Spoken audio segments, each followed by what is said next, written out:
প্রিয় উপস্থিতি, এই পর্যায়ে শুভেচ্ছা বক্তব্য নিয়ে আসার জন্য সবাই অনুরোধ করছি নুরুল আলম ভাইকে, সহকারী সেক্রেটারি, শ্রমিক কল্যাণ ফেডারেশন, বাংলাদেশ জামাত ইসলামী, গাজীপুর মহানগর। আমি ভাইকে শুভেচ্ছা বক্তব্য নিয়ে আসার জন্য সবিনয় অনুরোধ করছি।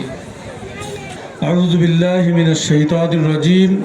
বিসমিল্লাহির রহমানির রহিম। বাংলাদেশ জামাত ইসলামী রংপুর পীরগঞ্জ থানার সদস্যদেরকে নিয়ে আজকের এই মতবিনিময় সভায় সম্মানিত সভাপতি উপস্থিত আছেন বাংলাদেশ জামাত ইসলামীর পক্ষ থেকে মনোনীত সংসদ সদস্য পদপ্রার্থী জনাব মাওলানা নুরুল আমিন ও পীরগঞ্জ থেকে আগত পীরগঞ্জ উপজেলা বিভিন্ন নেতৃবৃন্দ ও বাংলাদেশ বাসন থানা বাংলাদেশ জামাত ইসলামীর মহানগরী জামাত ইসলামীর সেক্রেটারি ও বিভিন্ন নেতৃবৃন্দ ও পীরগঞ্জবাসী ও সম্মানিত উপস্থিতি, সম্মানিত শ্রমিক ভাই ও বোনেরা, আসসালামু আলাইকুম রহমতুল্লাহি ওয়া বারাকাতুহু। বাংলাদেশ জামাত ইসলামীর আজকের এই পক্ষ থেকে মত বিনিময় সভায় আমরা এখানে উপস্থিত হয়েছি। আমরা বিভিন্ন জায়গায় বিভিন্ন প্রোগ্রাম করে থাকি। এখানে আমাদের এই পেয়ারা বাগানে বাসন থানা, যেহেতু আমাদের রংপুরের অনেক অধিবাসী এখানে বসবাস করে, এই জন্য আমাদের রংপুর উপজেলার নেতৃবৃন্দ এখানে আপনাদের সাথে মত বিনিময় করার জন্য, আপনাদের সুখ দুঃখের কথা শোনার জন্য এখানে উপস্থিত হয়েছেন। এই জন্য তাদেরকে আমরা ধন্যবাদ জানাই। আমি এখানে অনেক আলোচক আছে, আমি দু একটি কথা বলে আমি আমার কথা শেষ করব। সম্মানিত ভাইয়েরা, আমরা যারা বাংলাদেশের বিভিন্ন জায়গা থেকে গাজীপুর আসছি, আমরা আসলে মূলত পেশায় সকলেই শ্রমিক। যারা শ্রমের বিনিময়ে টাকা উপার্জন করে তাদেরকে আমরা শ্রমিক বলি। তো এইখানে আসলে শ্রমিক অধ্যুষিত এই এলাকা, এই শ্রমিক অধ্যুষিত এলাকায় যেহেতু আমরা শ্রমিকরাই বেশি বসবাস করি, এবং আমি যেহেতু বাংলাদেশ শ্রমিক কল্যাণ ফেডারেশন গাজীপুর মহানগরী শাখার সহকারী সেক্রেটারি হিসেবে দায়িত্ব পালন করি, শ্রমিকদের নিয়ে যেহেতু আমি কাজ করি, শ্রমিকদেরকে আমি বলতে চাই যে আমরা বিভিন্ন মিল কারখানাতে চাকরি করে আমরা যে নির্যাতনের শিকার হই, আমরা যে বেতন বৈষম্য বিভিন্নভাবে প্রতারণা নির্যাতনের শিকার হই, এটা বাংলাদেশের গাজীপুর জেলায় বিভিন্ন শ্রমিক বেশি বসবাস করার কারণে আমরা হয়তো হারে হারে টের পাই। আমাদের শ্রমিকদেরকে যখন ফ্যাক্টরি থেকে উইদাউট নোটিশে বিনা নোটিশে বের করে দেয়, তাদের পাওনা দেন না, এবং চাকরি করার পরে সার্ভিস বেনিফিট বিভিন্ন সুযোগ সুবিধা যখন দেয় না, তখন আমরা বিভিন্ন সময় বিভিন্ন ফেডারেশন নেতাদের কাছে আমরা যাই। ওইখানে গিয়ে আমরা হয়তো আমাদের প্রতিকার পাচ্ছি না। এর কারণ হলো কি, যে বাংলাদেশে ইসলামী শ্রমনীতি বাস্তবায়ন নাই, এই জন্যই আমরা শ্রমিকের সম্পূর্ণ অধিকার আদায় করতে পারি না। কি বলেন শ্রমিক ভাইয়েরা? মানুষের গড়া আইন দিয়ে কোনো সময় মানুষকে বৈষম্যহীন এবং ন্যায় ইনসাফ ভিত্তিক সমাজ উপহার দেওয়া সম্ভব নয়। এই জন্য বাংলাদেশ শ্রমিক কল্যাণ ফেডারেশন ইসলামী শ্রমনীতি বাস্তবায়ন করার জন্য কাজ করে। সম্মানিত শ্রমিক ভাইয়েরা, আমরা জানি এই দেশে মালিকের সংখ্যা বেশি না শ্রমিকের সংখ্যা বেশি? শ্রমিকের সংখ্যা বেশি থাকার পরও আমরা মালিক দ্বারা কেন নির্যাতিত হই? শুধুমাত্র আমাদের ঐক্য না থাকার কারণে এবং ইসলামী শ্রমনীতি বাস্তবায়ন না থাকার কারণে সমাজে আমরা বিভিন্নভাবে নির্যাতিত হই। আমরা বাংলাদেশ জামাত ইসলামের পতাকা তলে যদি ঐক্যবদ্ধ হই এবং আমরা শ্রমিকরা যারা আছি, আমরা যদি প্রতিজ্ঞা করি, সকলে যদি ঐক্যবদ্ধ হই যে আমরা সামনে নির্বাচনে বাংলাদেশ জামাত ইসলামীর পক্ষ থেকে যেখানে প্রার্থী দেওয়া হবে আমরা তাদেরকেই বিজয়ী করব। তারা যদি সংসদ সদস্য হিসাবে যেতে পারে, তাহলে বাংলাদেশ ইসলামী শ্রমনীতি বাস্তবায়ন করার জন্য কাজ করবে, যার ফলে আমরা আমাদের অধিকার ফিরে পাবো। আমরা যে লাঞ্ছনা গঞ্চনার শিকার হই, এ থেকে আমরা মুক্তি পাবো। কেবলমাত্র আল্লাহর আইন দিয়ে রাষ্ট্র পরিচালনা হলেই কিন্তু মানুষ তাদের ন্যায্য অধিকার ফিরে পাবে, অন্যথায় মানুষের আইন দেওয়া সম্ভব নয়। এটা আমরা যারা শ্রমিক আছি তারা আমরা হারে হারে টের পাচ্ছি।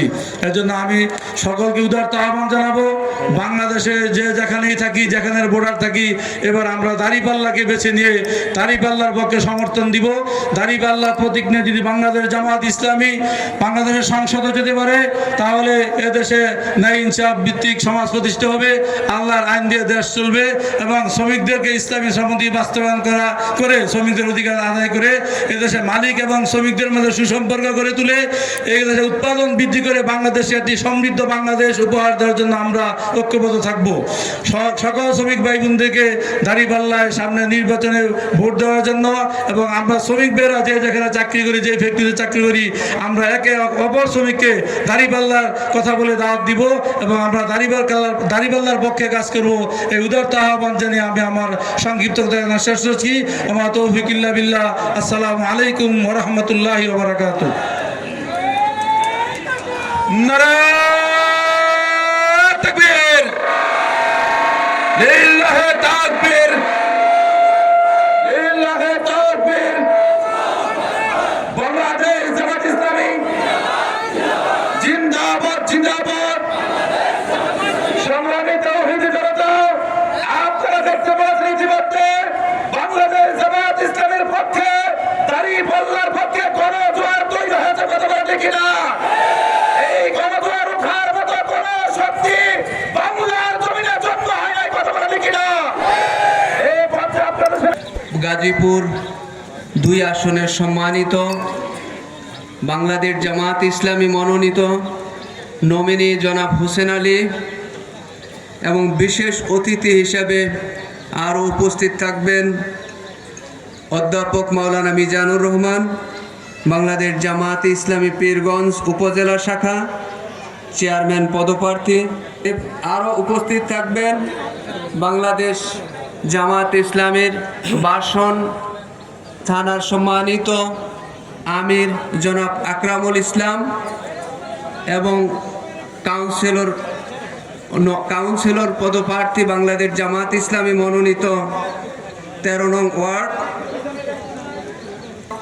আমার সামনে উপবিষ্ট আমাদের গাজীপুরে অবস্থানরত রংপুরের পীরগঞ্জ এই অত্র এলাকার সম্মানিত উপস্থিত আগন্তুক আজকে এবং ইসলামী আন্দোলনের সাথে সম্পর্কিত যাদের দিল একান্তভাবে বাংলাদেশ জামাত ইসলামী এবং দাঁড়িপাল্লার এই মনোনীত নমিনির পক্ষে আজকে এই মত বিনিময় সভা, আপনাদের সমস্ত এবং অতিথিবৃন্দ আজকের এবং যারা এসেছেন সবাইকে আন্তরিক অন্তরের অন্তঃস্থল থেকে ধন্যবাদ জানাচ্ছি বাংলাদেশ জামাত ইসলামী বাসন থানার পক্ষ থেকে এবং বাংলাদেশ জামাত ইসলামী গাজীপুর মহানগরীর পক্ষ থেকে।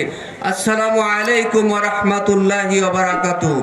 প্রিয় উপস্থিতি, আপনারা নিশ্চিতভাবে জানেন বাংলাদেশ জামাত ইসলামী একটা আদর্শিক সংগঠন, যার শাখা প্রশাখা বাংলাদেশ তথা সারা পৃথিবীতে একটি আদর্শবাদী সংগঠন হিসাবে বিস্তৃতি লাভ করেছে।